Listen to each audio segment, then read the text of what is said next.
concedes nothing without a demand. Raise your hands if you heard it before. Power concedes nothing without a demand. Well, it was later on that I learned that beggars are not in a position to make demands. So in other words, if you don't control the economics and the politics of your own community, you are not in a position to demand anything of these elected officials who take their time here tonight. The sad reality is that we'll spend more time taking Instagram photos with elected officials than writing out a telegram with an agenda of what we want to accomplish, whether it's City Hall, whether it's the State's Attorney's Office, or whether it's in Congress. We need to have an agenda. We need to push forward and control. We need, somebody said, organize. And I echo that. We need to organize for power. We need to have the power and demand the power in our community to control the businesses, to control the schools. So if you control the businesses, you don't have to beg nobody for jobs for your young people. You can employ them yourself. If you control the schools, you don't have to beg for 28 days in February to talk about your history. You write the curriculum. Please believe you me that our elected officials do not go to Upper Park Heights to share stories, tragic as they are, about things going on in the city. But when they go to the Jewish community, when they go to Little Italy, they are presented with an agenda, and the person say, listen, Madam Mayor, listen, City State's Attorney, listen, Congress people, this is what we want for our community. No other people expects anybody to listen to them, and you don't control nothing in your own community. Why should they listen to you? You buy your food from non-black people. Non-black people educate your children. Non-black people provide your hair care products. Non-black people tell you what taxes you will pay. And you think anybody's going to listen to you? You don't control nothing where you live. A young black man was shot multiple times. He died in the street. The officer who shot him was not arrested. Thousands of people marched to protest. They met with elected officials to demand justice for this young man. You would think I'm talking about Michael Brown, but I'm not. Okay. I'm talking about a young man named Thomas Brodus. In 1942, Thomas Brodus was shot down by a Baltimore City police officer, and his body was left in the street. Black folk in Baltimore got together and organized, followed the leadership of Carl Murphy of the Afro-American newspaper, and Billy Jackson of the NAACP. They organized 2,000 people to march on Annapolis to demand a meeting with the governor. And guess what they were talking about? Police brutality. Now somebody forgot the year already. I said 1942. 72 years ago, my grandparents and your grandparents was debating the issue of police brutality. We are fighting our grandparents' fight. And I'll be damned if my grandchildren are going to fight a fight that we have the power right now to end in our community. No other people put up with what we put up with. If you want police brutality to stop in your community, you can stop it tonight. If you believe that you have the power to do it, you got to organize. And real quick things, I know the time, real quick things, you got to organize on specific agenda items. We need Congress to revisit that amendment that allowed for militarized weapons to get into our communities. Yes. Thank you for the congressman here. We need Congress to reconsider that amendment. We need the city state's attorney to impanel grand juries in Baltimore City. Yes. So that highly controversial cases like the murder of Tyrone West Yes. are put before the people to determine what indictments will come for officers, because city power has not proved successful in holding the police department accountable. My brother James Gordon put up so nicely last week. We need to repeal and revise the Law Enforcement Officers' Bill of Rights.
I know his passion is to rid those who do not belong on the police department. But I'd be lying if I said it's going to happen overnight. It's not going to happen overnight. It's going to take a while. And even if he leaves today or tomorrow or 6 years from now, there are several men on this department and women who are ready to lead by example. It's just not going to happen overnight.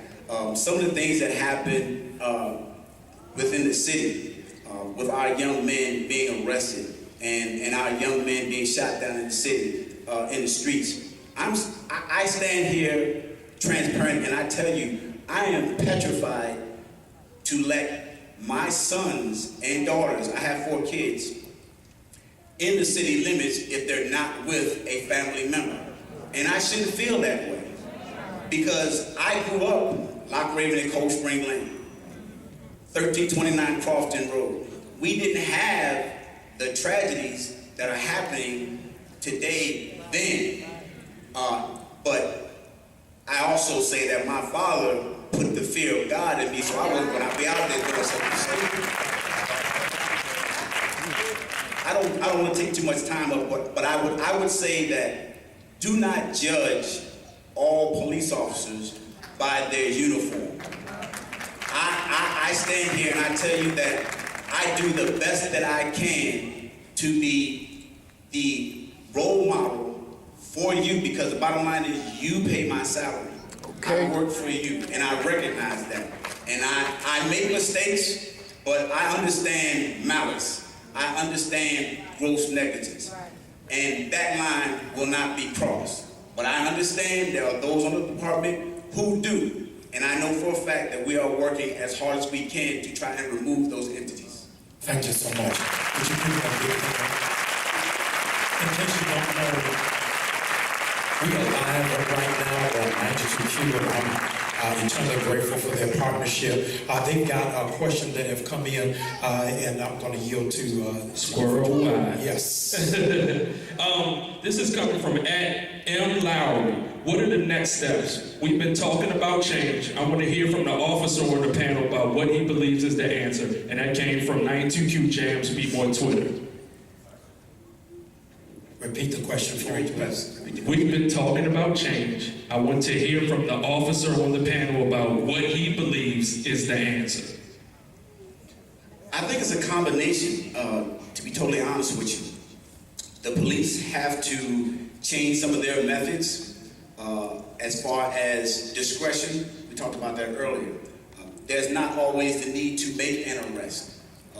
At times, I believe that you can educate someone who has committed a criminal act. I know for a fact that we have what's considered a citation instead of arrest. When I say that, a citation can be written for a criminal act, and that young man or that young woman gets to go home. Nonetheless, they have been charged with the criminal act. You follow me? But I would also say, as a part of the community, we need to educate each other as to what you can do. I know for a fact, speaking from a law enforcement aspect and as a parent, I want to educate my kids. That's me when I take the uniform off. When the uniform's on, I want to educate those who I come in contact with. It's not always about arresting someone. And to that extent, I would also say, educate yourself. Everything that comes out of a police officer's mouth, and I hate to say this, but it's the truth, everything that comes out of a police officer's mouth is not always the gospel. They could be misled in a different direction. The truth is, you have the right to educate yourselves with the laws of Baltimore City and what a police officer can and cannot do to you. One thing that I know any officer on this street will do is if you approach him articulately and you tell him what he can and cannot do to you, he thinks twice before reacting. Educate yourself on the laws of the Baltimore City Police Department and the state of Maryland. And I think that is a direction that we need to be headed in. Educating ourselves as far as the law enforcement agency is concerned and the community. We need to educate ourselves. This forum tonight, we're educating each other, and this should happen more often. You know, what I'm hearing is two things. The public needs to be protected from bad police officers, but good police officers need to be protected from bad police officers. And I think that we need to address his concerns, because here we have a man who's out there who advised us that he wears his uniform proudly, and that is highly commendable. Absolutely. So when you're in a situation where the only thing that we see and hear every day are videos on World Star where police officers are beating, degrading, and dehumanizing people. And then we have to really dig deep sometimes to say that all police officers are not like that, because just as the images that you see of black men engaged in criminality, we see police officers engaged in that same criminality. So the images have to change. Because there's no way that Officer Edwards should be in the group and we should see him as we see other officers who've done malice against us. Is that right, Russell? And so we need to change some laws. And that's what I always think. You know, back in the day, we could use the court system, and we had a lot of faith in it because we had some, in the 70s, black was the best thing to be. We had, I think there were just better black people in the 60s and 70s than they are today. I just really think that. I mean, from my point of view, they appeared more unified. And you can do more things in the courts because America was ready for that change. Now America is resistant to you. They don't like you. And nobody's gonna tell you this but J. Wendal Gordon, because I know what's going on. Who cares if they don't like you? They don't like you. So? And they don't wish the best for you. Right. And some of us, am I lying? What else is new? What we need to do is, again, change some of the policing techniques and habits. But there's a piece of legislation, and Reverend Heber talked about it. It's called the LEOBR. It's the Law Enforcement Officers Bill of Rights. A lot of y'all don't know about it, don't even know what it is. Law enforcement officers have special rights. You'll find the Bill of Rights in the public safety article. I think it's 3-104 or something, but it's in the public safety article. And one of them, I've always said that the Law Enforcement Officers Bill of Rights is the deadliest piece of legislation to come out of the General Assembly since the Death Penalty Act. I think it's responsible for claiming more deaths of African Americans since its enactment in 1974 than Maryland's Death Penalty Act during that same period of time. You know, the Death Penalty Act has since been repealed. But in the Law Enforcement Officers Bill of Rights, police officers have 10 days before they can be questioned for police misconduct. And in that 10 days, they are to get a lawyer. And if they are unable to get a lawyer within that 10 days, they can get an extension of that 10 days so that they can have a lawyer. They can only be interrogated at their precinct during the times that they're on duty with their lawyer present who can intercede and object to any questions and demand that their client not answer certain questions. And that's why we have this lack of accountability, and even good police officers. I've even heard Commissioner Batts express his frustration for the Law Enforcement Officers Bill of Rights because it stymied his investigations into police misconduct. So if Commissioner Batts needs our help to change this legislation, let's start with that.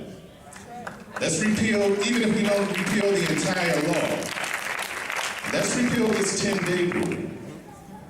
Because once you get the lawyers involved, I've never seen an officer who said, yeah, I shot him because I ain't like him, he's black and I don't like black people, so I shot him.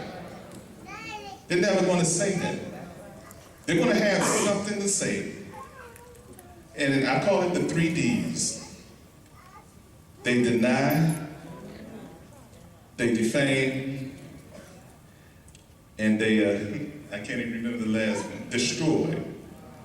They deny, defame, and destroy. And that's where it comes.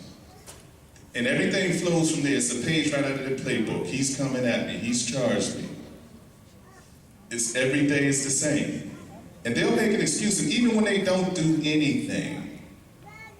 I see one of my formers right here in this room who was beaten in front of his child in his driveway by police officers. They hog-tied him. He's right in this room. I'm not going to share his confidences by pointing him out, but he knows who he is, and maybe he'll talk about it. But these are the things that are going on, and that occurred just before the Tyrone West incident by some of the same officers. By some of the same officers. I have a case. I represent Anthony Anderson, who was beaten to death by police in front of his mother, his daughter, and his 2-year-old granddaughter, who he was preparing for her birthday that day. He's no longer with us. We're in federal court. So we get a chance to do something about it, what little we can do, without reincarnating Mr. Anderson. But there's a lot of work that needs to go on. And I'm saying all this to say that good police officers get lumped in with the bad police officers because those are the ones making the news. Unfortunately, Officer Edwards doesn't make the news. Wouldn't y'all rather see Officer Edwards on the news? I want to very quickly, would you first applaud and celebrate all of our panelists for sharing? Come on, you can do better than that. Without that introduction.